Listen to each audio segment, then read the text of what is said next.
Bem-aventurado o homem que teme ao Senhor. Nesse momento nós vamos falar um pouco sobre a importância de temer a Deus.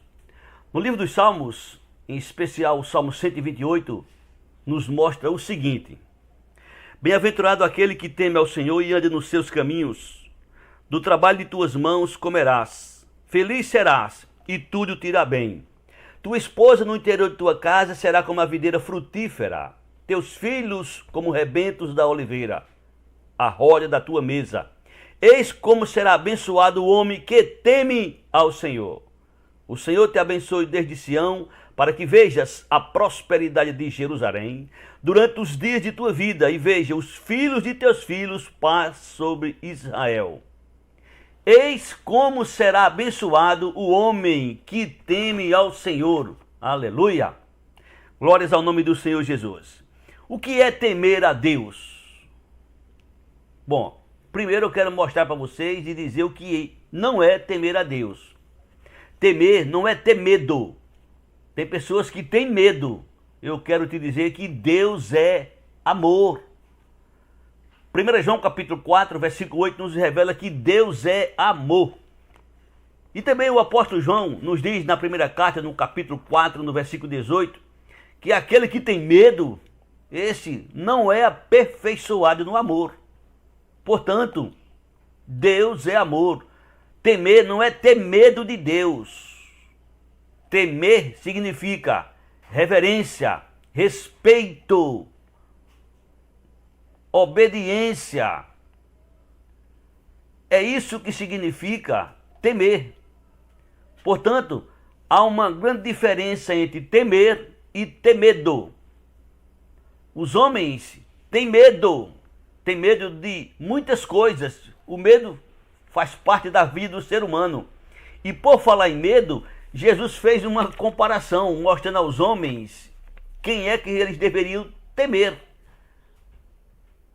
Mateus capítulo 10, versículo 28, Jesus diz que a gente não deve temer aquele que tem poder de matar o corpo e não pode matar a alma. Jesus disse que a gente deve temer aquele que tem poder de matar o corpo e de fazer perecer no inferno a alma. Como você viu na palavra do Senhor nosso Deus. Portanto, a gente também não pode esquecer que apesar de Deus ser amor, a gente não discute isso de forma nenhuma, é uma verdade absoluta. Se não fosse o amor de Deus, a misericórdia de Deus, o que seria de nós? A misericórdia de Deus, ela se revela na pessoa bendita e gloriosa do Senhor Jesus Cristo. Mas também temos que levar em consideração que a severidade de Deus, a justiça de Deus é uma realidade. Quando Paulo escreve aos Gálatas, no capítulo 6, no versículo 7, ele diz: Não vos enganeis, de Deus não se zomba. O que o homem plantar, isto ele colherá. A gente tem que levar isso em consideração.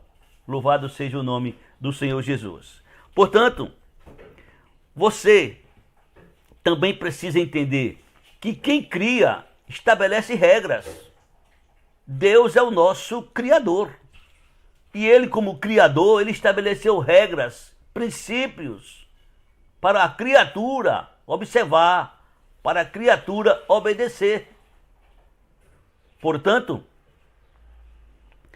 você faz uma análise na sua vida e você responde a você mesmo: você teme a Deus? Essa pergunta é muito importante, porque aqueles que temem a Deus, Deus os declara que eles são bem-aventurados. E nós vamos ver aqui nesse momento, nessa nossa reflexão, o que acontece com as pessoas que temem a Deus. Vamos lá? As Escrituras Sagradas, elas são repletas de passagens, de textos que falam sobre a importância de temer a Deus. O grande sábio Salomão, ele escreve no capítulo 12, versículo 13, que o dever de todo homem é temer a Deus. o dever de todo homem é temer a Deus. O salmista, ele nos diz uma coisa muito profunda que a gente precisa levar em consideração. A intimidade de Deus é para aqueles que o temem, aos quais Deus faz conhecer a sua aliança. Deus se revela de uma maneira especial para aqueles que o temem.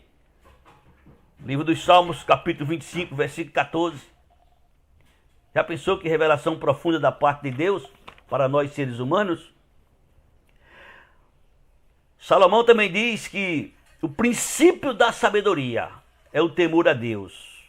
Embora saibamos que muitos inteligentes, que muitos sábios não querem nem sequer admitir que creem em Deus. Mas a verdadeira sabedoria, o princípio dela, começa com o temor a Deus. Provérbios capítulo 1, versículo de número 7. Também nos revela o Senhor que a prudência, o temor nos leva a ser prudentes. Livro dos Salmos 111, versículo 10. Muito interessante essa revelação da parte de Deus, nosso Pai. Como cristão, como seguidores de Cristo, a gente sabe que a santidade é algo que não pode faltar em nossas vidas. Daí a razão de Paulo dizer na segunda carta aos Coríntios, capítulo 7, primeiro versículo, como é que deve ser nossa santidade? Escuta com atenção. Tendo, pois, ó amados, tais promessas, purifiquemo-nos de toda impureza, tanto da carne como do espírito, aperfeiçoando a nossa santidade no temor de Deus. Está vendo aí a importância do temor também na santidade? Diz a palavra do Senhor também algo bem interessante. Adoração.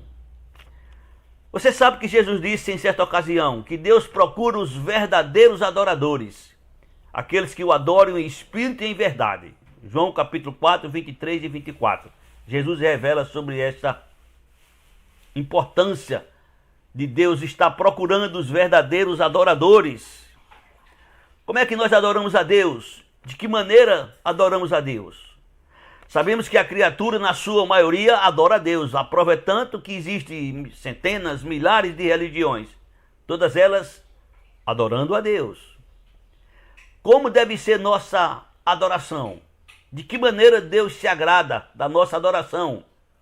Carta aos Hebreus, capítulo 12, versículo 28. Escuta com atenção. Por isso, recebendo nós um reino inabalável, retenhamos a graça, pela qual sirvamos a Deus de modo agradável, com reverência e santo temor. Reverência e santo temor. Bendito seja o nome do Senhor, nosso Deus. O que acontece com quem vive em temor? Olha que coisa interessante. Olha o que é que se cumpre na vida daqueles que vivem na prática do temor. Quando eu digo prática do temor, é porque pode existir alguém que diga, eu temo a Deus, mas não vive na prática. É como alguns dizem, eu creio em Deus, mas não pratica sua palavra, não procura praticar sua palavra. Temor a Deus, ele se realiza com a prática da parte do ser humano. E vem agora a consequência, o que acontece com aqueles que temem ao Senhor. Escuta com atenção. Tem a vida prolongada. Promessa de Deus, Provérbios 10, 27. Aqueles que temem ao Senhor têm a vida prolongada. Observa aí a passagem. Vamos ler juntos? O temor do Senhor prolonga os dias da vida, mas os anos dos perversos serão abreviados. Que temer a Deus é fonte de vida. Provérbios 14, versículo 27. O temor do Senhor é fonte de vida para evitar os laços da morte. Bendito seja o nome do Senhor nosso Deus. Olha que coisa interessante. O salmista diz no Salmo 34, no versículo de número 9: nada falta aos que temem ao Senhor. Temei o Senhor, vós os seus santos, pois nada falta aos que o temem. Deus garante que nós teremos o necessário para a nossa sobrevivência. Desde que a gente tema Ele e de fato comprovemos que somos pessoas que temem ao Senhor. Também Deus nos revela algo muito interessante, que tanto a pessoa que teme ao Senhor é abençoado, como Ele também abençoa sua descendência. Sabia disso? Até a descendência daqueles que temem a Deus serão abençoados. Olha o que é que diz a palavra do Senhor nosso Deus. Salmo 112, versículo 1 e 2. Bem-aventurado o homem que teme ao Senhor e se compraz nos seus mandamentos. A sua descendência será poderosa na terra. Será abençoada a geração dos justos. Tu quer que teu filho, tua filha, tu quer que tua herança, tu quer que teus filhos sejam abençoados por Deus? Tema ao Senhor. Olha que coisa interessante. Lucas capítulo 1, versículo 50. Diz o Senhor: a sua misericórdia vai de geração em geração sobre os que o temem. Glória a Deus. Temer a Deus nos leva a nos desviar de muitos lugares, de muitas coisas. Temer a Deus nos faz andar e viver de acordo com sua palavra. Temer a Deus é renunciar à nossa própria vontade e procurar fazer a vontade de Deus em nossas vidas. Exemplo de um homem que temia a Deus, citado por Deus. Foi Deus quem fez questão de citar um homem que temia Ele. Você conhece a história. Jó, capítulo 1, versículo 8. Perguntou ainda o Senhor a Satanás: observaste o meu servo Jó?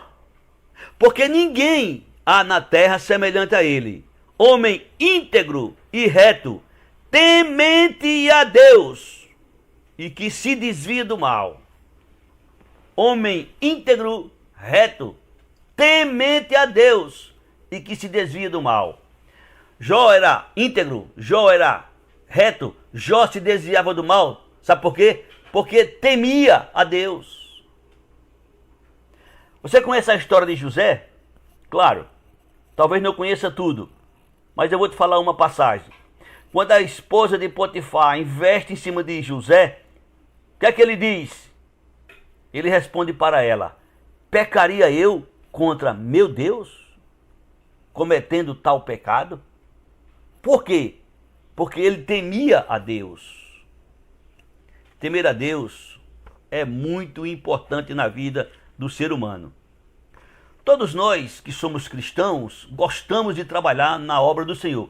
Pelo menos é o que eu imagino, que o cristão, ele gosta de trabalhar, de servir ao Senhor. E a gente aprende com facilidade e a gente põe em prática com facilidade. Salmo 100, versículo 2. Servir ao Senhor com alegria. Verdade. Isso deve ser uma realidade na vida daqueles que servem ao Senhor. Servir ao Senhor com alegria, como o texto aí nos mostra. Porém, a gente não pode esquecer do Salmo 2, versículo 11. O que é que diz o salmista? Salmo 2, versículo 11. Servir ao Senhor com temor e alegrai-vos nele com tremor. Estão observando aí? Que a gente deve servir o Senhor com alegria? Sim. Mas devemos servir ao Senhor com temor, com respeito, com reverência, com obediência. Não é de qualquer jeito, não é de qualquer maneira. O apóstolo Paulo, ele nos ensina que a gente deve ser sujeito um ao outro no temor de Cristo. Quando ele escreve a carta à igreja de Éfeso, no capítulo 5, no versículo 21, sujeitai-vos uns aos outros no temor de Cristo. É assim que a gente deve agir entre irmãos. É assim que a gente deve ser entre todos. Sujeito. No temor de Cristo. Isso significa que a gente deve andar e viver de acordo com os princípios de Cristo. E nesse momento, que estamos chegando ao fim dessa nossa reflexão, eu quero dar um conselho muito importante. Na nossa vida existem muitas decisões que a gente toma. Dentre elas, a mais importante, sem sombra de dúvida, a maior de todas elas, é entregar nossas vidas aos cuidados do Senhor Jesus. Se você já o fez, graças a Deus. Essa é a maior decisão, este é o maior investimento que você pode fazer na sua vida. O segundo, depois, é se casar. Casamento é projeto de Deus. E para a gente se casar, a gente precisa escolher. O homem precisa escolher uma mulher. A mulher precisa escolher um homem. Sim. E para isso eu te dou um conselho. Todos os homens são iguais. Todas as mulheres são iguais. A diferença está no temor a Deus. Não olha para a aparência física apenas, porque você pode pagar um preço muito caro. O segredo de uma boa escolha é você escolher homem, uma mulher que tema a Deus. É você escolher jovem, um homem que tema a Deus. Como você vê na palavra do Senhor, Deus já nos revela. Bem-aventurado o homem que teme ao Senhor. Portanto, bem-aventurada a mulher que teme ao Senhor. Portanto, se você, durante o namoro, durante o noivado, você percebe que esse rapaz não teme ao Senhor, que esta mulher não teme ao Senhor, escute se quiser, mas eu te digo, sai dessa. Sai dessa, porque o preço é muito caro. E a gente não sabe até que ponto será esse preço. Agora, se tu percebe que tua namorada, que teu namorado, que tua noiva, que teu noivo é uma moça, é um rapaz que teme ao Senhor, tu tem tudo para ser bem sucedido na vida. Sabe por quê? Eu vou terminar lendo o Salmo 128. Escuta com atenção. Este salmo é um salmo que nos mostra uma família à luz da vontade de Deus. Bem-aventurado o homem que teme ao Senhor e anda nos seus caminhos. Do trabalho de tuas mãos comerás, feliz será e tudo te irá bem. Tua esposa no interior de tua casa será como a videira frutífera. Teus filhos como rebentos da oliveira, a roda da tua mesa. Eis como será abençoado o homem que teme ao Senhor. Vou repetir o versículo 4. Eis como será abençoado o homem que teme ao Senhor. O Senhor te abençoe desde Sião, para que vejas a prosperidade de Jerusalém durante os dias de tua vida, e vejas os filhos de teus filhos, paz sobre Israel. Aleluia! Bendito seja o nome do Senhor Jesus. Bem-aventurado o homem que teme ao Senhor. Segundo os eruditos, eles dizem que bem-aventurado significa mais do que feliz. Quer ser abençoado por Deus? Tema a Ele. Talvez até hoje você teve uma vida sem temor a Deus, mas sua história pode mudar. O passado não muda, mas o seu presente e o seu futuro você pode fazer, você pode escrever uma nova história. E para que isso aconteça, o primeiro passo que se deve fazer na vida, invocar a Jesus como Senhor, como Salvador. Ele mesmo disse, sem mim nada podeis fazer. Com Jesus, nós somos mais que vencedores. Com Jesus, a gente pode todas as coisas. Sem Jesus, nós somos mais que perdedores. Sem Jesus, a gente pode até achar que pode fazer alguma coisa, mas no final a gente vai ver, vai descobrir que a gente não fez nada. Agora, com Jesus, nós estamos seguros. Por isso eu te digo, entrega a tua vida a Jesus. Invoca Ele como teu Senhor, como teu Salvador. Que Deus abençoe você, que Deus abençoe sua família, em nome do Senhor Jesus. Amém.